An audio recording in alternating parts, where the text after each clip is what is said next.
This is Ed, and today is 21 November, getting ready for the Thanksgiving break, Thanksgiving holiday, start of the year-end holiday season, Christmas season. Could be a beautiful time of year for a lot of people. This show is going to start in a few minutes. Our special guest is Ron Cooper, executive trainer, keynoter, thecooperculture.com. Go check it out. You'll meet Ron and his wife of I think it's 57 years, Marty, and they're partners in life and business successfully. Ron's going to be talking about gratitude at this Thanksgiving time. So it could be really interesting. And thank you for being on the TV show today. We're going to pause and we'll be right back. Thank you. And welcome back. This is Ed in San Diego and Ron Cooper, the cooperculture.com is live with us in Eastern Maryland. Welcome again, Ron. So, this is a Thanksgiving-oriented show. You had just asked me off camera that do I have plans? Yeah, we have here in San Diego a sister of Joanne, Kathy, and so Kathy, and she's single. Kathy, Joanne, and me will do our traditional Thanksgiving walk and lunch in Little Italy, which is about a mile up the street here. And that's what we're going to do. And then son-in-law and his new wife um, and his daughter, Julia, and then us will all get together again in Little Italy at a different restaurant on Saturday. So that's what we do. And it's fun. Yep. No, it's all good. We have a similar situation where a relatively small gathering, maybe 10, 11 of us, will meet at our daughter and son-in-law's house in Cambridge, Maryland. And so it'll be everyone contributes something to it. And so I wouldn't say it's necessarily a potluck, but it's a quasi potluck that sometimes it's turkey, sometimes it's ham. But everyone contributes and we're all just around the table. So it's a great time to fellowship. And one of the things I want to discuss, Ed, I do know that there are some families who will say that, well, when we get together, we just cannot discuss. And there's any number of topics, and frequently it's politically oriented, political or religious topics that some families feel they cannot discuss, and I certainly want to respect that. But in the context of gratitude, would like to talk that topic with you. And I know some people feel that, well, that's just this time of year that we're supposed to show gratitude and so forth. And I would hope that we might be able to develop the attitude of gratitude, no attempt to play on words. But if we choose to just be grateful to others, even when we are very disparate in our views of whatever the topics may be, can we agree that we're just going to discuss civilly whatever the topics are that we choose to discuss? Because, Ed, I'm interested in your perspective and I'm interested in other people's perspective. Even if I discover we are radically different in whatever our perspective is, I just choose to learn from you. I'd like to learn why you feel the way you do, and hopefully you can reason with me, and we may leave, not changing our views, but at least we're not going to hate each other.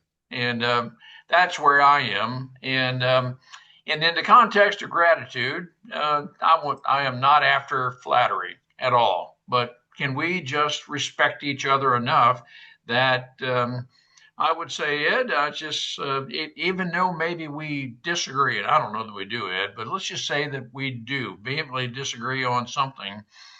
Should I see you along the highway? Should I see you anywhere, should I know of a need, whatever it is, wherever it is, you can rest assured I will do whatever I can to help meet your need. That will, I can, and I would set aside any differences we have, and I'll meet your need, whatever it is. And then to me, that's just a mindset of gratitude.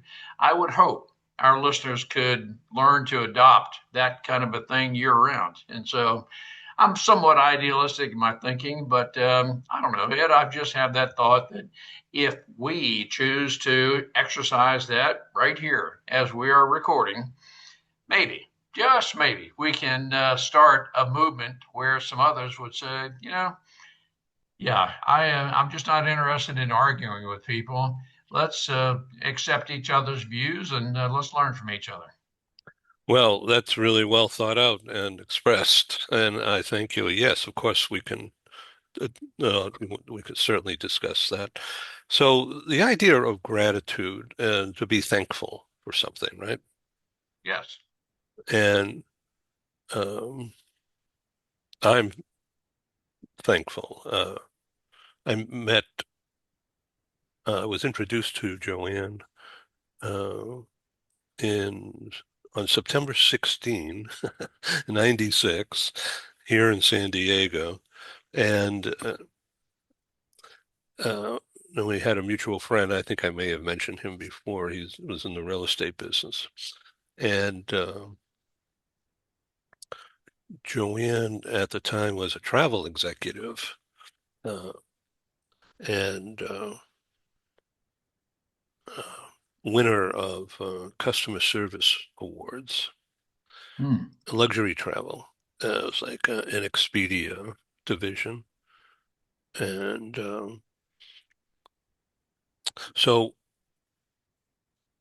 I was looking for a writer, part-time writer for a magazine that I was, one of the magazines that I was publishing called San Diego Bound. I have LA Bound, Silicon Valley Bound, New York Bound, Florida Bound.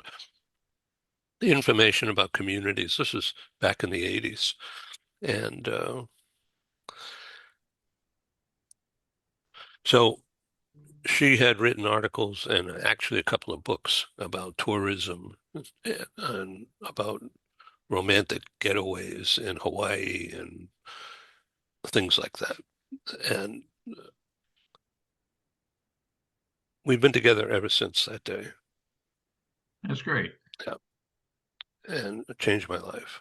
So, So you owe a lot of your current life to Joanne, and I just learned that she had won a lot of awards for customer service. Obviously, just hearing that, it seems to me Joanne knows exactly how to appeal to consumers, customers, relate with other people.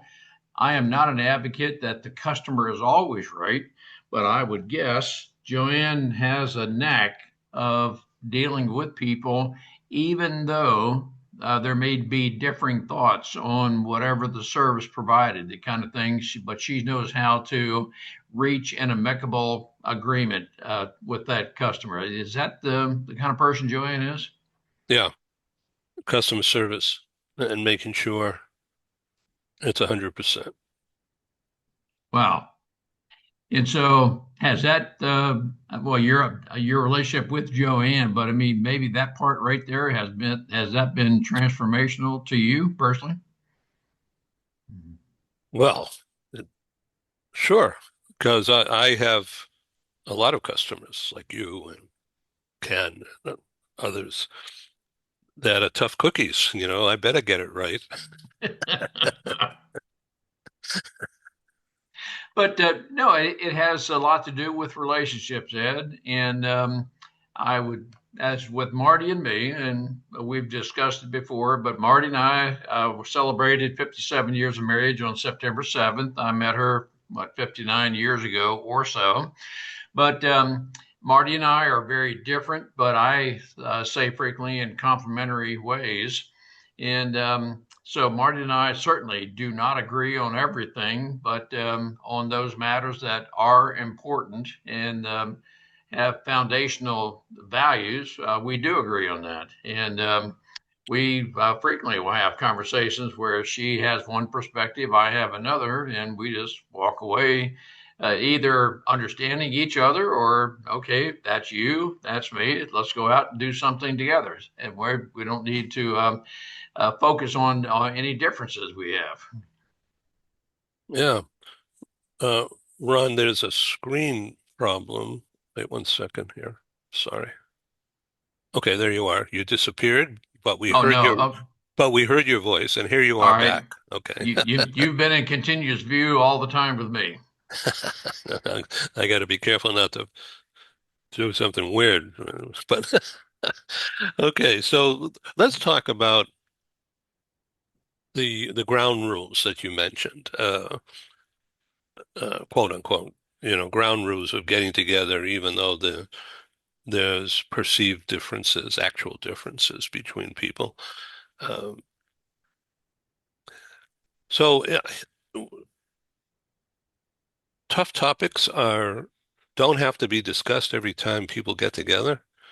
Uh, and unless somebody's got a chip on their shoulder, then it becomes obvious that they're looking for a fight. They're looking for a disagreement.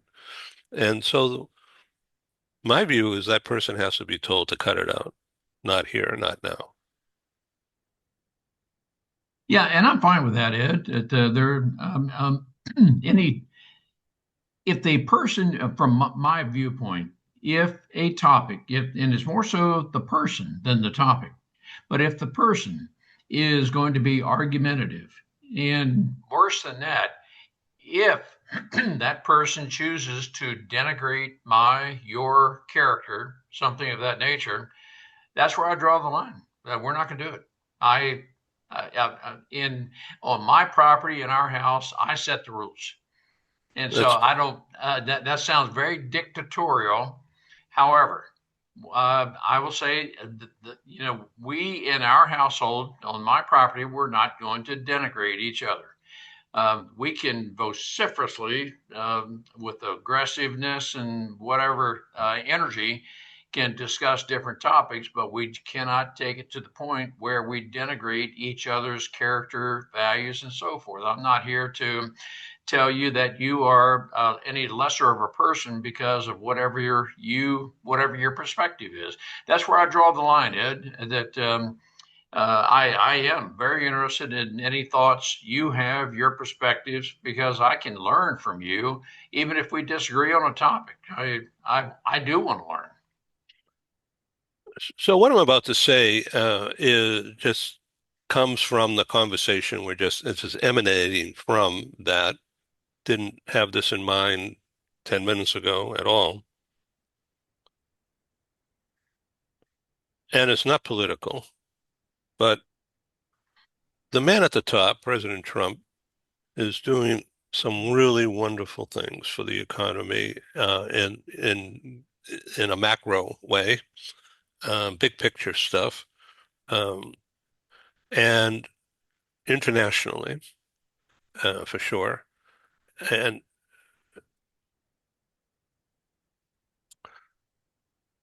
but talking about denigration and ridicule, I wish he would stop doing that, even against his so-called political enemies. Uh, it's just there's a lot of people out there in not only in the country but in the world that are not as thoughtful as you or me, and they're looking at that behavior of name calling and uh, apparently misrepresenting things. I would say on purpose. It seems that way. We've seen over and over again this pattern, and I just wish he'd cut it out because it's setting a bad example for kids and for people who are controlled by tough guy leadership, um, mentally and are heavily influenced. And I just think it's bad. Now, hearing you talk, and I really just love what you say and how you say it. And it reminds me of these old time movies, these characters, these heroes. Uh, and I see you as a hero, my friend. So, um, of wisdom, and you speak wisdom, and go deeper on that. The that came from your upbringing, right? Mhm. These four guys that you had mentioned previously, spiritual and reverence for them, as well as innately you understood that you needed to understand more about what they were talking about. No, that's exactly right, Ed, and I'm in total agreement with you. And I will tell Thank you. you, yeah, you know, but I'll tell your listeners, I did vote for Donald Trump, and I do support a lot of what he does. I do not think of him as a uniter, and that's a part of leadership. How Hmm. can we as leaders help unite people in thoughtful ways? When we tend to denigrate people by name calling, or in some other way, put some sort of a negative descriptor on people, that becomes very divisive, very, very divisive. And but that's part of Trump's personality. I'm not excusing that. I don't exonerate that. I don't support that in any way at all. He's a very crafted negotiator, but he's not a uniter. And so, assuming he is not going to transform his personality, um, we, in spite of anything good of the economy and so forth, we're likely to be he is likely to be very polarizing with his personality. And you either like him or you don't. Just, I believe it was yesterday or maybe the day before, six senators posted a video which says that the core of it was you do not have to follow illegal orders, with the intent that these people were saying you can, as a military person, deny following President Trump.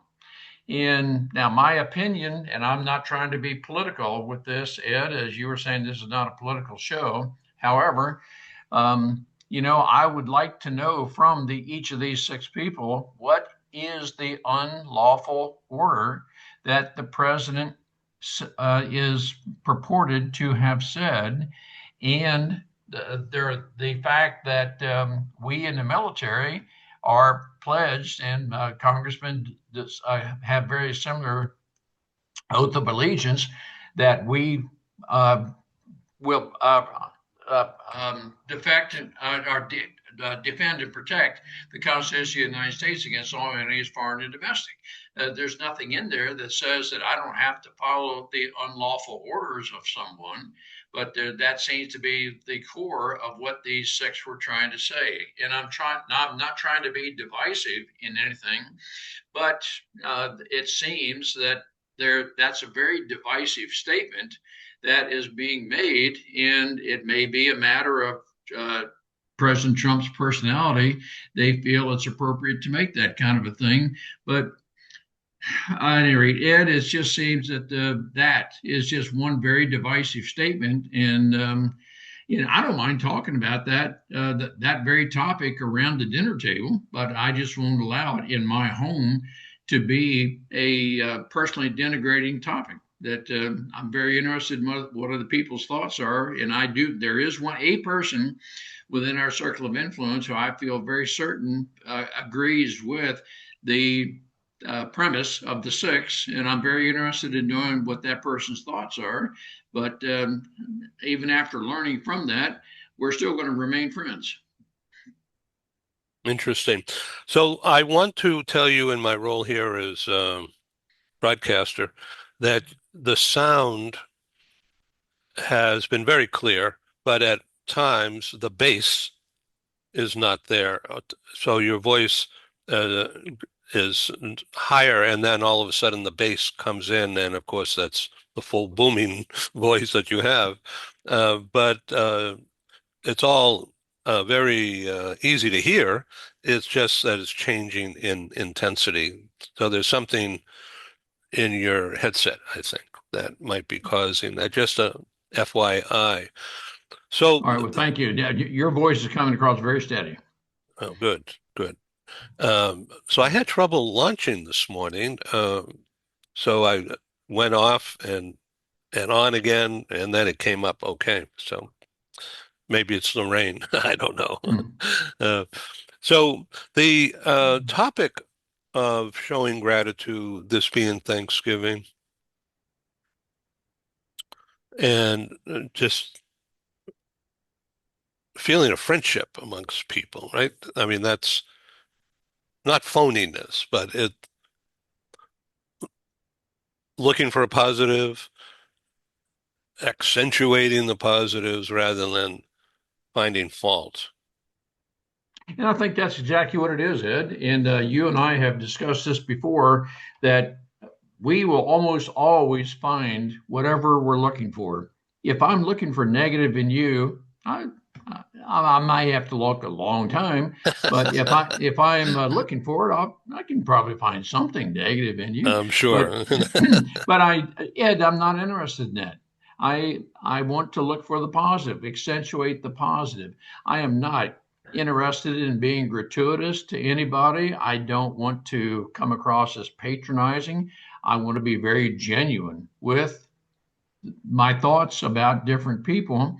And so we can, if we choose to, show gratitude. And it doesn't have to be 1, 2 days out of the year. And this time of year in the United States, when we're approaching the time of Thanksgiving, but it can be a part of our mindset if we choose it to be. And again, I just continue to emphasize I just will not allow people to continue denigrating others in an environment where I have some amount of control.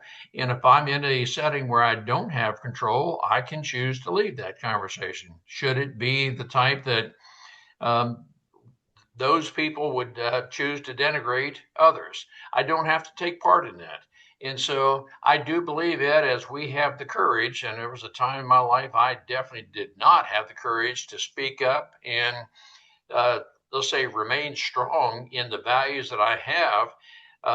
I think it's incumbent on us to know what our values are and to uphold those values. And should I be in a group that clearly does not uphold those values, I don't have to stay in that group. And I don't have to.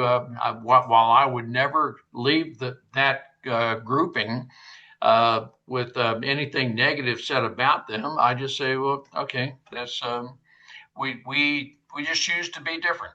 And so I don't want to denigrate anyone, Ed. I continuously say that, but I don't have to stay in a conversation where that becomes somewhat of a driving influence. It seems so. That's a lot of who I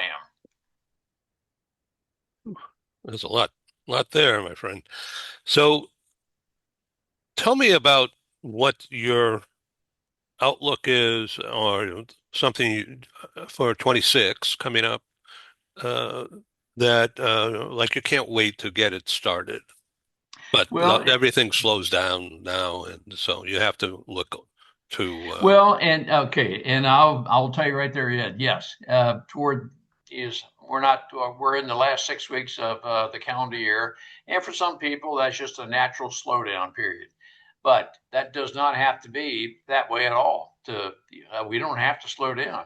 Marty and I are producing programs where we are going to launch. And one of those programs, I think I've mentioned here very briefly, is three R's, and it has to do with resistance, and that can lead to a retribution, and it has everything to do with denigrating people. And so, as we make these three R's known to people, that, quite honestly, in conversation, I'm sure you've been a part of those conversations where somebody said something and they become immediately resistant. That, okay, I'm going to back away from you, Ed, because of something you just said. And should it go further, that I may not just resist you, but it's very possible that I'm going to seek some sort of revenge or retribution with you because of something. And so I would hope that Marty and I can be a positive influence in helping people be aware of, and it has to do with emotional intelligence, that as we can help people be aware of different things that might spring load us into a defensive or emotional reaction, that we can put a halt, so to speak, in the mindset that, well, let's think into this and think through it, that let's not launch out and be emotionally reactive to this. And that's just one of the things that Marty and I want to do, and it relates to gratitude. But can we control our emotions to where we can carry on a very civil conversation with people should the conversation start to go south? Can we have the courage to try to keep it from going further south, or at least we choose not to engage in an emotionally negative reaction to that? That's one of the things that Marty and I are working and we're going to launch in 2026. And in the context of being political, you and I can think of a whole lot of topics that are very divisive amongst people. And if you allow it to get to the point of seeking retribution, yep, something like that could happen. So what are the three R's again? It's resistance, that I'm going to resist you, Ed, because of something that you just said. And then that resistance could take the place of, or could go further, that I am going to stay away from you. I'm going to maybe seek some sort of revenge with you, and I may even seek retribution should it progress to that point. We are very aware that some people seek retribution at the end of a knife, and so forth and so on. Our hope is that through the three R's, as we call it, we can help people become aware of an emotional response to perhaps a statement, something someone said, that I am just not going to engage in an emotional reaction that could lead to some sort of retribution. And so we know of any number of people that have been the victim of retribution. And I would hope that through our 3Rs program, through interacting with Marty and we can help people have the courage to respond to different people and head off people seeking retribution of something that otherwise would have maybe responded in some sort of a negative emotion. Now, this is a great topic, and I applaud you and Marty for obviously thinking it through to the extent where you're talking about having an extended program. So the there was a guy who I interviewed a couple of years ago, um, uh, a retired executive, European, German background, a very large organization. And he wrote a book called Aspire. And part of that is about his own life, but the theme, controlling emotions. Everyone's got emotions, right? Mhm. Like everybody has hormones. I thought it was just women, but no, Yeah, I guess you're right. I got them too. Yep, Different, but sure. everyone has emotions.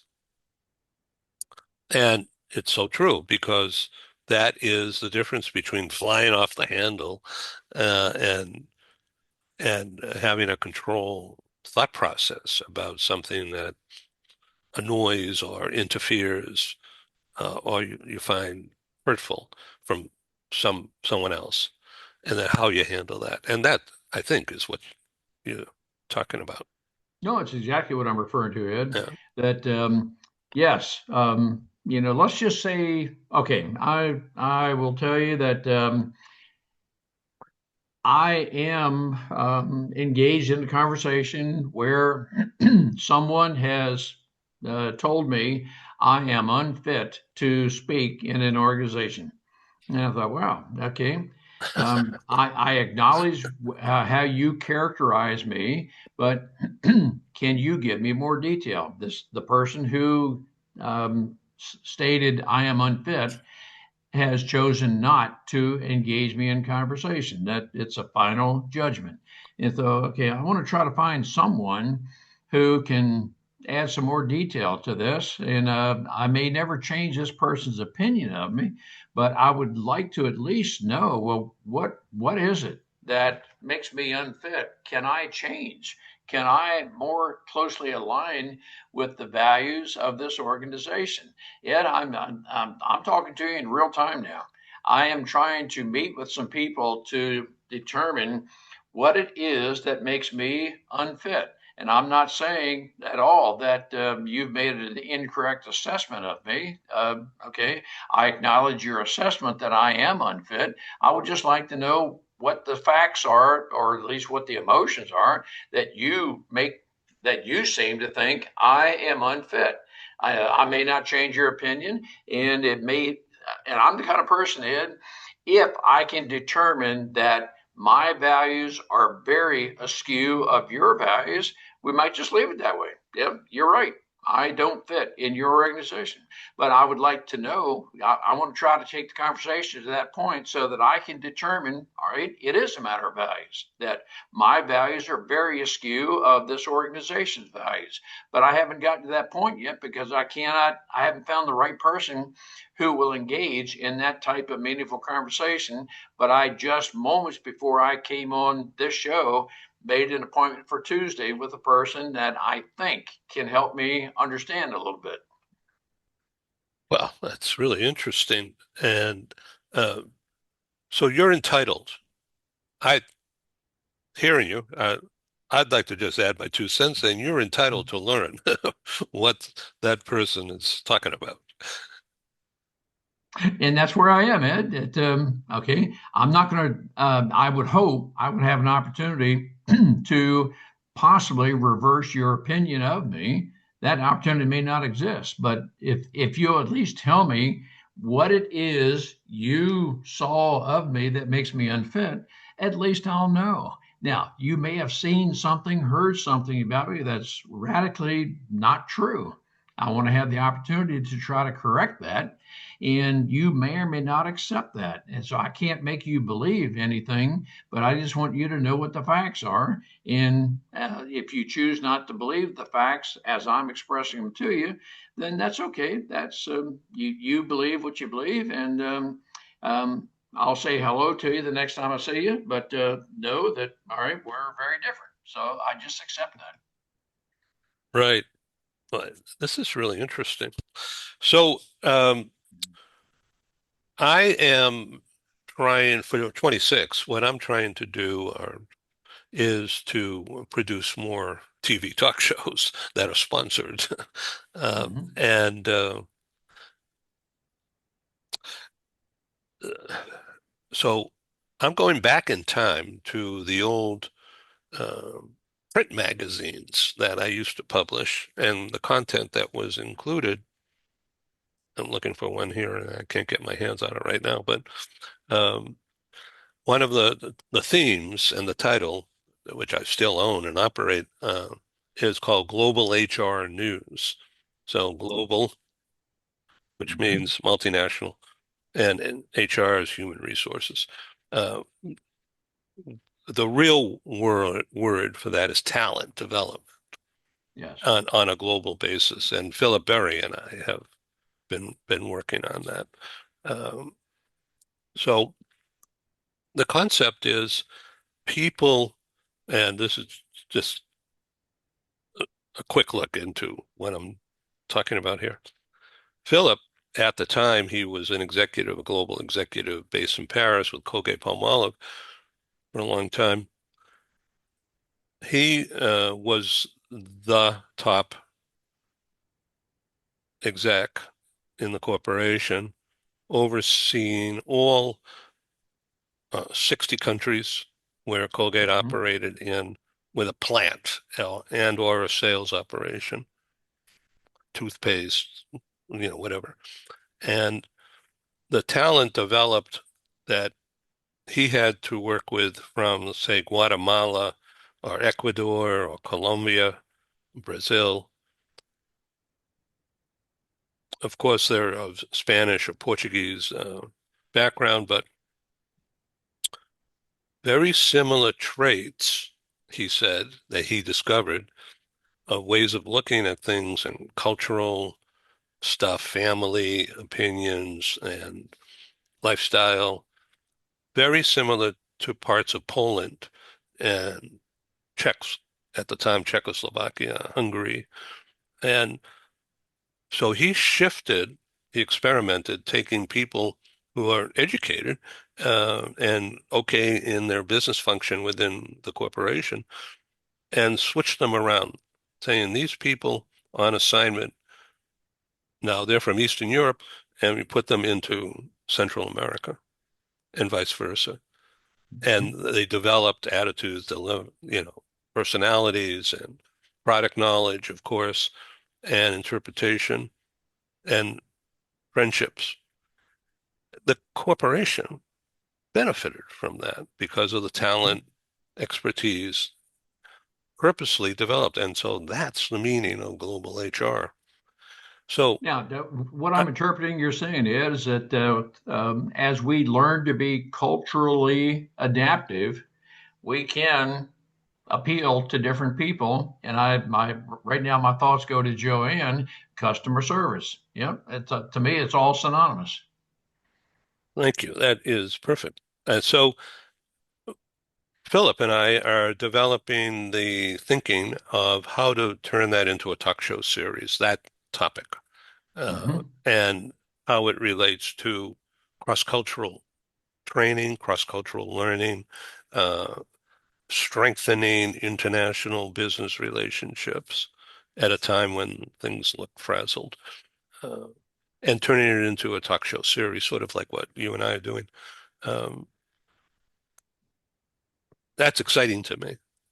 You know, Ed, as I think about this, what you're saying, and I think it's a great opportunity, but as we choose to be accepting of others in their cultural or norms all throughout the world, but as we become accepting of those cultural diversities and we choose to adapt to other people, that's a matter of learning from other people. That's my perspective of this. But then we have to learn what the cultures are of the various countries, and we're likely not going to change that culture. We just need to adapt to it.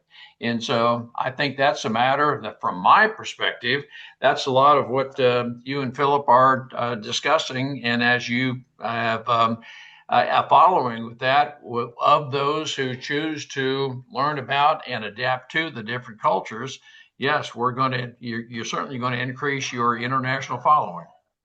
Yeah, thank you. The other topic that I'm developing and just putting pen to paper, if you will, only typing it up on a website, is the tie-in, the connection between the rare earth mineral problem Mm-hmm. opportunity that is in the headlines today, uh, and what are rare earth minerals and where are they and who's got them, and how that is tied into U.S. defense um, strength and redeveloping um,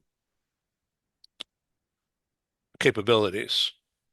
Oh yeah, and Ed, you're right on target with the fact that we are globally interdependent, a lot of the rare earth minerals do not exist in the United States, or if they do, there are some environmentalists who do not want us to get access to them. So we have got to have rare earth minerals to produce the various chips and technologies and so forth, which then makes us dependent naturally on other countries in our ability to negotiate with and relate to other countries so that we can develop a meaningful global trade. That's my perspective. Yeah. So that's another theme. And I've begun to accumulate information using some publicly available resources. And it's really interesting. I've been experimenting with this AI unit, this new thing that Google has developed called Gemini, which is sort of like Chat GPT. Um, but because I was born in June, I'm a Gemini, just like President Trump is, Mm-hmm. and others. So I've been asking Gemini. Um, I first send a message, and I'll be real quick here, to Gemini. Say, here's my intent. I want to learn more about the connection between finding resources and the continued safety and prosperity of the USA, and what needs to be done with the defense contractors, um, et cetera, et cetera. So they've been so AI spits out all this information, says, and would you like to learn about the biggest providers of space systems as opposed to the largest defense contractors? So I said, sure, thank you very much. And out comes this whole long thing. And so I've been copying and pasting all this stuff into, so far it's not public, a website that I'm building with these charts and graphs that I'm accessing through another resource. And it is just, it's all almost overwhelming how huge this database has become in 3 days, just from the resources of knowing what to do with it. And I'm new to learning what to ask AI. And I can appreciate what you just described, Ed. And as we learn with each other's, and there are times I feel, perhaps you do as well, I don't know what I don't know. And so I'm going into the road never traveled. And so I'm not even sure what questions to ask, type thing.